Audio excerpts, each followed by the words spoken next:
नमस्कार साथियों, BA second year की लॉजिक की क्लास में आपका पुनः हार्दिक स्वागत है। लॉजिक की क्लास में हमने ये जाना था कि निरुपाधिक तर्क वाक्य क्या है। इसके बारे में हमारा पिछला व्याख्यान था कि लॉजिक में निरुपाधिक तर्क वाक्य किसे कहते हैं या कैटेगोरिकल प्रोपोजिशन किसे कहते हैं।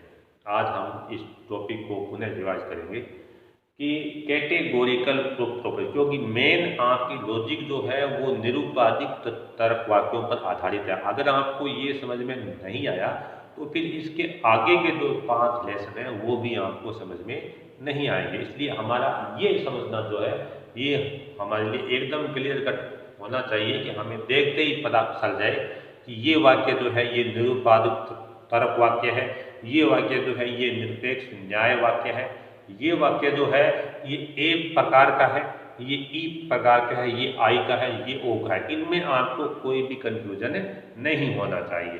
तो इसलिए अपने इनको पढ़ते एक तो ये चीज ध्यान रखना, हिंदी में इसके कई नाम है। निरुपाधिक तर्क वाक्य, निरुपाधिक वाक्य, निरपेक्ष न्याय वाक्य, निरपेक्ष प्रतिज्ञप्ति। हिंदी में इसके कई कई नाम है। इंग्लिश में इसका एक ही नाम होगा, कैटेगोरिकल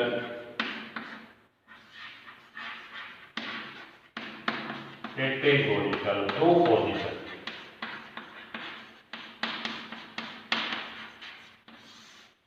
कैटेगोरिकल प्रोपोजिशन। प्रोपोजिशन आपको बिल्कुल भी आपको ध्यान से देखना है कि अगर इसकी जगह कैटेगोरिकल सिलोजिज्म आता है तो इसका मतलब वो तर्क वाक्य की बात नहीं कर रहा। मैंने आपको पहले भी बात बोली थी, एक होते तर्क वाक्य और एक होते न्याय वाक्य। तर्क वाक्य जो होंगे उन तर्क वाक्यों में निष्कर्ष और आधार कुछ भी नहीं होगा, और खास तौर से उसमें निष्कर्ष वाक्य तो बिल्कुल भी नहीं होगा। लेकिन अगर आ जाए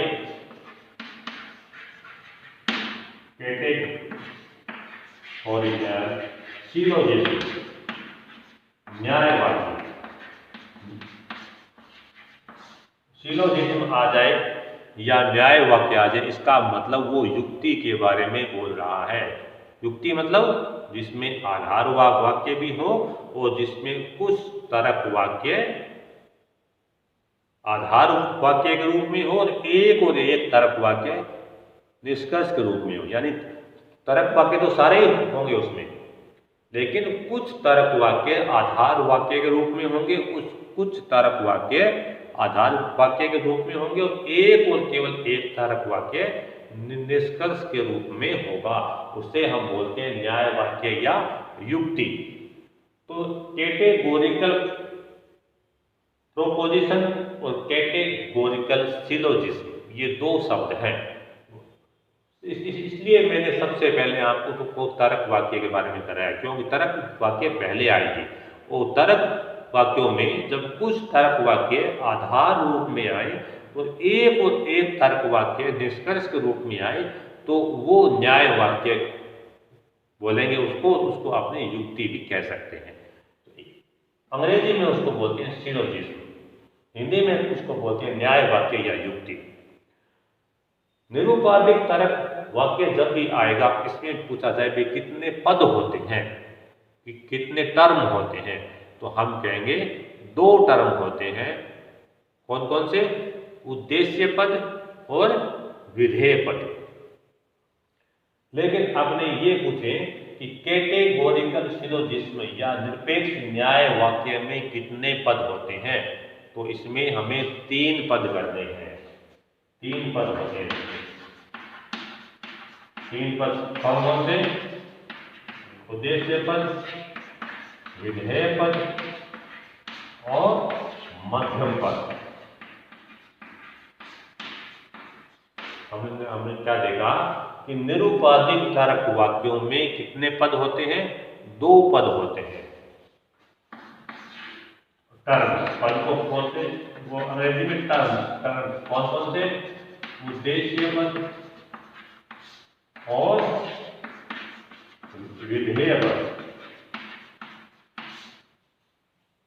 जबकि कैटेगोरिकल सिलोजिज्म यानी निरुपाधिक न्याय वाक्य में 3 पद होते हैं। 2 तो ये सेम ही है, उद्देश्य उद्देश्य, विधेय विधेय, लेकिन इसमें एक अलग पद हो गया मध्यम पद।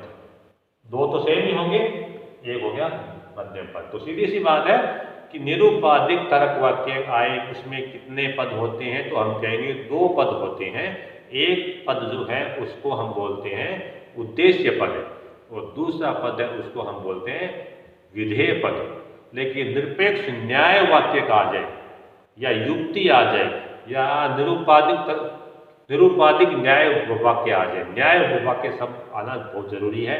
न्याय वाक्य आए उसमें पूछे कि निरुपाधिक न्याय वाक्य या निरपेक्ष न्याय वाक्य में कितने पद होते हैं, तो हम कहेंगे 3 पद होते हैं। 2 तो वो सेम ही, उद्देश्य पद और विधेय पद, और तीसरा मध्यम पद। उद्देश्य पद की डेफिनेशन क्या है? जिस पद की विशेषता बतलाई जा रही हो या जिस पद का वर्णन किया जा रहा हो उसे उद्देश्य पद कहते हैं। उद्देश्य पद के बारे में जो कुछ भी कहा जाता है उसे उस तर्क वाक्य का विधेय पद कहा जाता है। उद्देश्य पद के बारे में जो कुछ भी कहा जाता है उसे उस तर्क वाक्य का विधेय पद कहा जाता है। तो ये डेफिनेशन ही इसमें काम आएगी। अगर पूछे निरपेक्ष न्याय वाक्य के उद्देश्य पद की डेफिनेशन दो, तो जिस पद की विशेषता बतलाई जा रही हो उसे उद्देश्य पद कहा जाता है, या जिस पद का वर्णन किया जा रहा हो उसे विधेय पद, उसे उद्देश्य पद कहा जाता है। तो उद्देश्य पद के बारे में जो कुछ भी कहा जाता है उसे उस तर्क वाक्य या उस न्याय वाक्य का विधेय पद कहा जाता है। तो ये दोनों चीज सेम है इसमें भी, लेकिन इसमें एक चीज अलग आई है न्याय वाक्य में, युक्ति में एक चीज अलग आई है, वो है मध्यम पद। कोई पूछे मध्यम पद क्या है, तो ऐसा न्याय वाक्य है या ऐसा पद है जो उसके दोनों आधार वाक्यों में आए और निष्कर्ष वाक्य में नहीं आए, उसे उस न्याय वाक्य का मध्यम पद कहा जाता है। एक अब उदाहरण से इसको आप समझो। सभी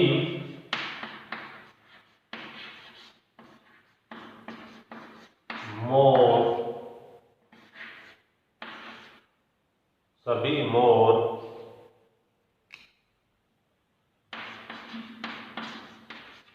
काले हैं।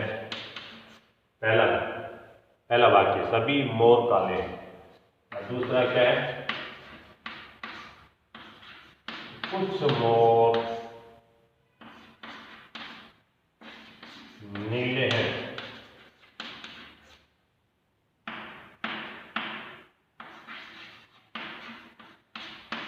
निष्कर्ष आ गया कुछ नीले काले हैं।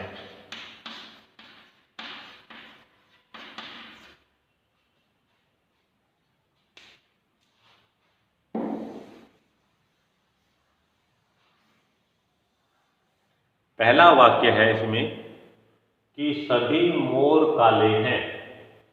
दूसरा कुछ मोर नीले हैं, और निष्कर्ष इसका क्या आया? कुछ नीले काले हैं। सबसे पहले तो ये बात कहनी है कि ये न्याय वाक्य है, ये युक्ति है। क्यों है?